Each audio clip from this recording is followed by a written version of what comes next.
आप देख रहे हैं Hindustan news 24। Etawah Saifai medical university के MBBS के छात्र हिमांशु गुप्ता की संदिग्ध मौत का मामला DM अवनीश राय और ACSP जयप्रकाश सिंह ने मुख्यमंत्री को भेजी संयुक्त रिपोर्ट। संयुक्त रिपोर्ट में प्रथम दृष्टया सुसाइड का मामला आया निकलकर। सुसाइड से पहले हिमांशु गुप्ता ने परिवार के लोगों के नाम दर्जन भर भावनात्मक मैसेज लिखकर दी जान। व्हाट्सएप मैसेज में परिवार के लोगों ने नाम 1 दर्जन मैसेज भेजे।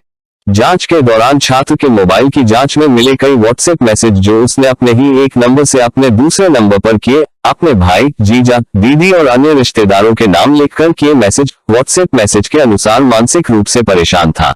आत्महत्या करने वाले छात्र हिमांशु गुप्ता सैफई मेडिकल यूनिवर्सिटी में 20 अगस्त शनिवार की देर शाम शाक्य मुनि हॉस्टल में रहने वाले गोरखपुर निवासी MBBS प्रथम वर्ष के छात्र हिमांशु गुप्ता का शव छात्र के कमरे में मिलने पर हड़कंप मच गया था।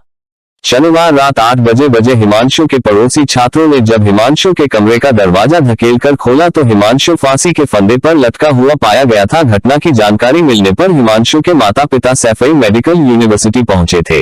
वहीं हिमांशु की मां सरिता गुप्ता ने बेटे की हत्या का शक जताते हुए यूनिवर्सिटी प्रशासन पर सीधे बेटे की हत्या का आरोप लगाया था। वहीं हिमांशु की मां सरिता ने मुख्यमंत्री योगी आदित्यनाथ से मदद की गुहार लगाई थी। मामला गोरखपुर से जुड़े होने के चलते मुख्यमंत्री योगी आदित्यनाथ ने घटना पर संज्ञान लेते हुए जिला प्रशासन, जिलाधिकारी अवनीश राय एवं ACSP जयप्रकाश सिंह से घटना की रिपोर्ट 48 घंटे के अंदर देने को कहा था, जिसके बाद जिला प्रशासन एक्टिव मोड में आ गया।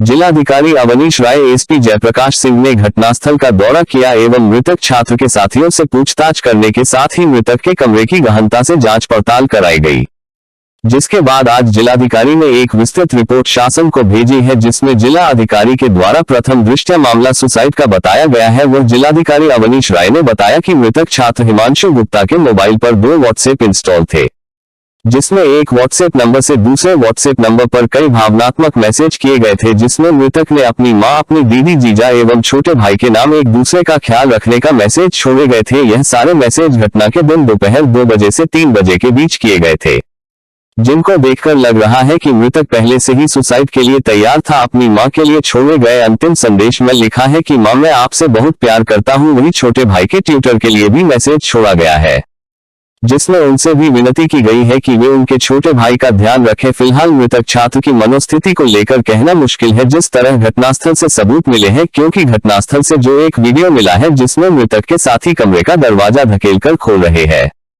जो पोस्टमार्टम रिपोर्ट में निकल कर आया है, उससे घटना सुसाइड की ही मालूम हो रही है और यही सारा कुछ शासन को रिपोर्ट में भेजा जा रहा है। वहीं मृतक छात्र की मां ने हॉस्टल में बंद पड़े CCTV कैमरे को लेकर सवाल उठाया है। उस पर जिलाधिकारी ने कहा कि यूनिवर्सिटी प्रशासन से CCTV कैमरे को जल्द से जल्द चालू करवाने के लिए कहा गया है।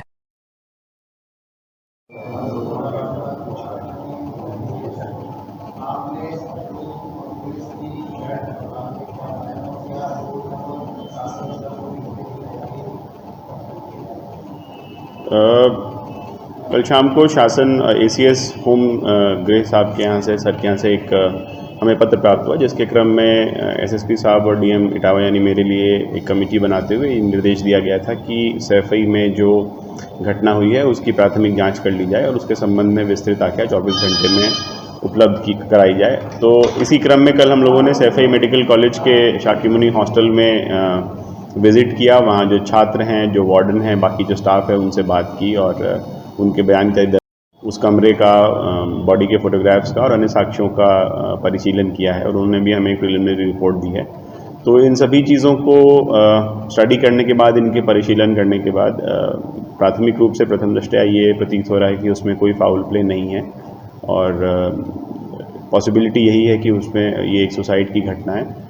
उनके व्हाट्सएप जो प्राइमरीली यूज़ करते थे, उनके फ़ोन पर 2 व्हाट्सएप इंस्टॉल्ड थे और उन्होंने अपने एक व्हाट्सएप नंबर से दूसरे व्हाट्सएप नंबर पे घटना की ही दोपहर में 2 से 3 बजे के बीच में अपने परिवार के लिए कुछ इमोशनल मैसेजेस लिखे हैं, जिनसे भी उनकी मनस्थिति ये स्पष्ट हो रही है कि जो स्टूडेंट था वो इंक्लाइन था सुसाइड की ओर और इसलिए ऐसा प्रथम दृष्टया प्रतीत होता है कि उसमें कोई फाउल प्ले नहीं है और संभवतः वो सुसाइड की घटना है।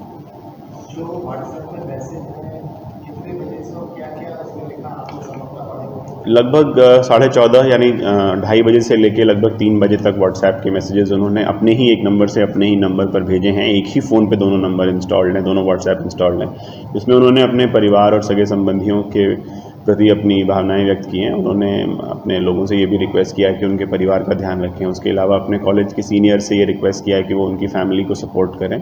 तो इनको पढ़ने से ऐसा लग रहा है कि कोई फाउल प्ले नहीं है और यही रिपोर्ट हम लोग शासन को आज भेज रहे हैं। सभी के लिए उन्होंने यही लिखा है। अब उन्होंने अपनी मदर के लिए भी ये लिखा है कि वो उनसे बहुत प्यार करते हैं। उन्होंने अपने छोटे भाई के ट्यूटर के लिए लिखा है कि वो उनके छोटे भाई का ध्यान रखें। और जब हमने उन मैसेजेस को पूरी तरह से पढ़ा है तो इसीलिए प्रथम दृष्टया हम लोगों को ये लगता है कि दिस कैन बी ये एक सुसाइड की घटना हो सकती है।